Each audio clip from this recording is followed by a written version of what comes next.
नमस्कार। आपका अखबार के YouTube चैनल पर आपका स्वागत है। मैं हूं प्रदीप सिंह।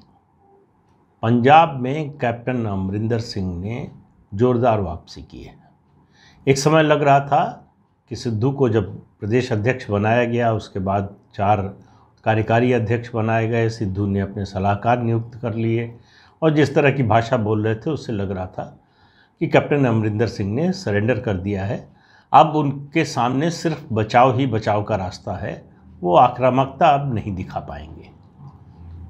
बहुत सारी बातें थीं। सबसे बड़ी और सबसे महत्वपूर्ण बात ये थी कि सिद्धू के साथ पूरा गांधी परिवार खड़ा था।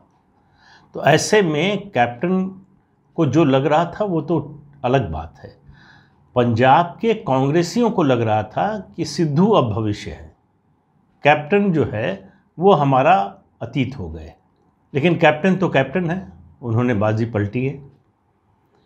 मौका दिया है सिद्धू ने, शुरुआत सिद्धू ने की। सिद्धू ने जो एक बयान दिया कि अगर मुझे फैसले नहीं लेने दिए गए तो मैं ईंट से ईंट बजा दूंगा। उसका एक्सप्लेनेशन प्रगट सिंह ने कुछ भी दिया हो, बाकी लोगों ने दिया हो, पार्टी की ओर से कुछ भी उसका स्पष्टीकरण आया हो, वो सीधे सीधे थ्रेट था, हमला था, चेतावनी थी गांधी परिवार के लिए, जिन्होंने सिद्धू को अध्यक्ष बनाया। देखिए, यही होता है जब आप एक अनुभवहीन को इतना बड़ा पद सौंप दें। सिद्धू कांग्रेस कल्चर से निकले हुए व्यक्ति नहीं है। सिद्धू को कांग्रेस का वर्कर कितना एक्सेप्ट करेगा, कितना नहीं करेगा, ये पार्टी हाईकमान को पता नहीं है। पार्टी हाईकमान के सामने एक बात थी कि कैप्टन अमरिंदर सिंह का कद कम करना है, उनको छांटना है। मैंने एक दो बार शायद कहा था, एक या दो बार कहा था। एक बहुगुणा जी के बारे में जो वीडियो बनाया था उसमें भी कहा था कि बहुगुणा जी ने कहा था इंदिरा जी के बारे में कि वो पौधा लगाती हैं, कुछ दिन बाद उखाड़ कर देखती हैं कि जड़ तो नहीं पकड़ रहा। ये जो है सोनिया गांधी की कांग्रेस जो है, सोनिया, राहुल और प्रियंका वाड्रा की जो कांग्रेस है, वो दूसरी तरह से काम करती है। नतीजा वही होता है, मकसद वही होता है, वो छटाई करते हैं। अगर किसी का कद बढ़ रहा है तो उसको काट के छोटा करते हैं। तो उनको बोनसाई चाहिए। आप जानते ही होंगे बोनसाई क्या है। एक तरह से बौना जो पौधा होता है वो होता है, तो उनको बौने नेता चाहिए। ऐसे नेता नहीं चाहिए जिनका कद बढ़े। इसलिए जो छत्तीसगढ़ में भूपेश बघेल के साथ हो रहा है वो इसीलिए हो रहा है कि भूपेश बघेल का कद तेज़ी से बढ़ रहा था, तो उसको काटना ज़रूरी था। तो उसकी एक्सरसाइज चल रही है। पंजाब में कर चुके थे, लगा कि कैप्टन का जो है कद काट दिया है, छोटा कर दिया है, सिद्धू को बड़ा कर दिया है, तो दूसरा मोर्चा खुला छत्तीसगढ़ में। लेकिन कैप्टन इतनी आसानी से हार मानने वाले नहीं थे। पहले उन्होंने 55 विधायकों के साथ और कई मंत्रियों के साथ, एक उसमें 8 सांसद भी शामिल हुए, एक रात्रि भोज किया। उनके एक सहयोगी के यहाँ हुआ रात्रि भोज। वो एक सीधा मैसेज था कि ये सारी मैसेजिंग कि सिद्धू गांधी परिवार का आदमी है, उन्होंने नियुक्त किया है, और सिद्धू चूँकि प्रदेश अध्यक्ष बन गए हैं तो उन्हीं के दस्तखत से सिंबल मिलेगा, तो अगर टिकट चाहिए तो सिद्धू के साथ रहना होगा। तो जब सिद्धू गए थे स्वर्ण मंदिर, तब करीब 60 से ज़्यादा विधायक वहाँ मौजूद थे। माना गया कि बाजी पलट गई पूरी तरह से। लेकिन असल में कांग्रेस में जो विधायक हैं और जो विधायक नहीं भी हैं, पार्टी के जो नेता और कार्यकर्ता हैं, उनके मन में बड़ी उहापोह है। उनको समझ में नहीं आ रहा है कि पार्टी हाईकमान का किस मुद्दे पर स्टैंड क्या है, किस मुद्दे को हम पार्टी के स्टैंड के रूप में आगे रखें और किसको इग्नोर कर दें। नतीजा ये हो रहा है कि सब अलग अलग भाषा में बोल रहे हैं, लेकिन कैप्टन एक ही भाषा में बोल रहे हैं, और वो भाषा है कि मैं अभी रिटायर नहीं हुआ, तो मुझे इतने हल्के में मत लीजिए। और जैसे जैसे चुनाव का समय नज़दीक आएगा, कैप्टन की बार्गेनिंग पावर बढ़ती जाएगी, क्योंकि चुनाव के इतने नज़दीक अगर पंजाब की सरकार में नेतृत्व परिवर्तन की कोशिश की गई पार्टी हाईकमान की ओर से, तो इस बात की प्रबल संभावना है कि प्रदेश में राष्ट्रपति शासन लग जाए। ये पार्टी हाईकमान नहीं चाहेगा। तो ये है तुरुप का इक्का कैप्टन के पास। अब दूसरा, जिन लोगों को लग रहा था कि कैप्टन तो बाहर हो गए, टिकट जो है वो सिद्धू देंगे, इसलिए सिद्धू के साथ रहो, उनके खेमे में रहो, उनको अब लगने लगा है कि नहीं, ऐसा ज़रूरी नहीं है। कैप्टन जो है अभी भी रेलेवेंट बने हुए हैं। कैप्टन की ताकत भले ही थोड़ी कम हुई है, लेकिन कैप्टन ने हार नहीं मानी, सरेंडर नहीं किया सिद्धू के सामने। इतना तो साफ नज़र आ रहा है। सिद्धू डिफेंसिव पर है, उनके सलाहकार को हटा दिया गया, उनको चेतावनी दे दी गई। अब ये सब सिद्धू को जो है वो बड़ा नागवार गुजर रहा है। और इसके अलावा एक और फैक्टर है, वो है प्रशांत किशोर का फैक्टर। प्रशांत किशोर ने एक समय ये सलाह दी थी कि कम से कम 25 विधायकों का टिकट काट देना चाहिए। अब हर विधायक वो कैप्टन के खेमे में हो, सिद्धू के खेमे में हो, किसी खेमे में ना हो, उन सबको, किसी को पता नहीं कि वो 25 कौन होंगे। तो सबको लग रहा कि कहीं वो मेरा नाम तो नहीं होगा। तो फिर कौन फैसला करने वाला है, कौन ताकतवर है, किसके साथ रहने से टिकट बचेगा। ये जो लोगों के, ख़ासतौर से विधायकों के मन में ये जो संशय, ये आशंका है, वो पंजाब में कांग्रेस की स्थिति को और ख़राब कर रही है। लेकिन मंगलवार को एक नया घटनाक्रम हुआ ये कि जलियांवाला बाग का जो परिसर है उसका केंद्र सरकार ने रेनोवेशन कराया और प्रधानमंत्री ने वर्चुअल मोड से उसका उद्घाटन किया। उसमें कैप्टन अमरिंदर सिंह भी थे और भी दूसरे लोग थे। उसके बाद जब उसके विजुअल्स आए, उसकी फ़ोटो आई, तो उसके बाद राहुल गांधी का एक ट्वीट आया।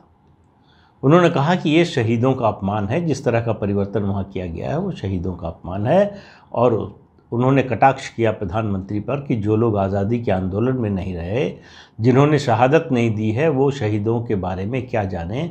मैं एक शहीद का बेटा हूँ, मैं जानता हूँ शहादत क्या होती है। बड़ा गंभीर आरोप था। अब सवाल ये है कि राहुल गांधी ने देखा भी था।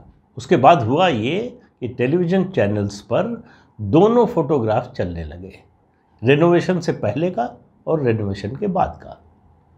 तो लोगों को दिखाई दिया कि किस जर्जर हालत में वो परिसर था। वहाँ जो है आवारा जानवर घूम रहे थे, कूड़े का ढेर बाहर, दीवार कब गिर जाएगी कुछ पता नहीं।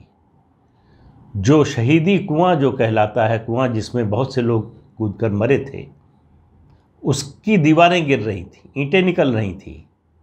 और ये सब दृश्य देखने के बाद आप ये कह सकते थे कि इससे बड़ा अपमान शहीदों का नहीं हो सकता है।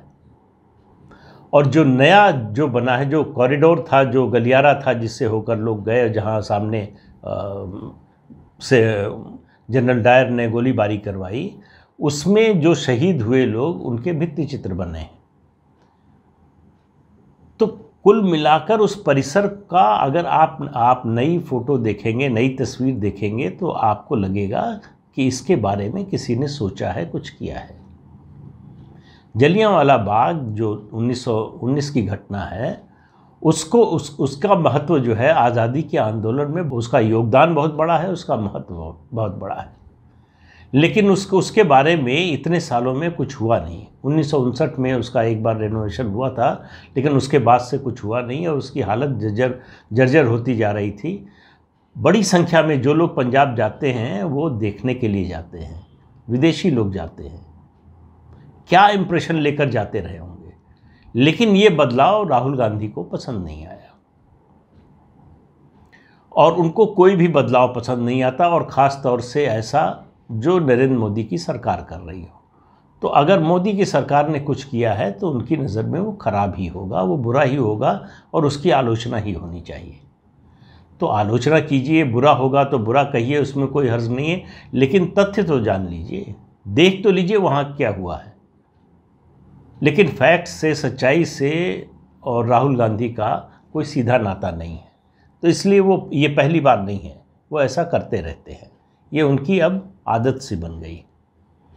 लेकिन मैं बात ये नहीं कर रहा हूँ कि राहुल गांधी ने ट्वीट क्या किया। राहुल गांधी के ट्वीट के कुछ घंटे बाद कैप्टन अमरिंदर सिंह ने जो बोला वो और ज़्यादा अहम है।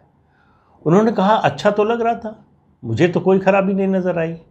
ये उनको पता था कि राहुल गांधी ने क्या ट्वीट किया है, राहुल गांधी का रिएक्शन इस पर क्या है, और उनको ये भी पता था कि सिद्धू को उनके सर पर बिठाने वाले राहुल गांधी और प्रियंका वाड्रा हैं। इसके बावजूद उन्होंने राहुल गांधी के बयान का सीधे सीधे एक तरह से खंडन किया।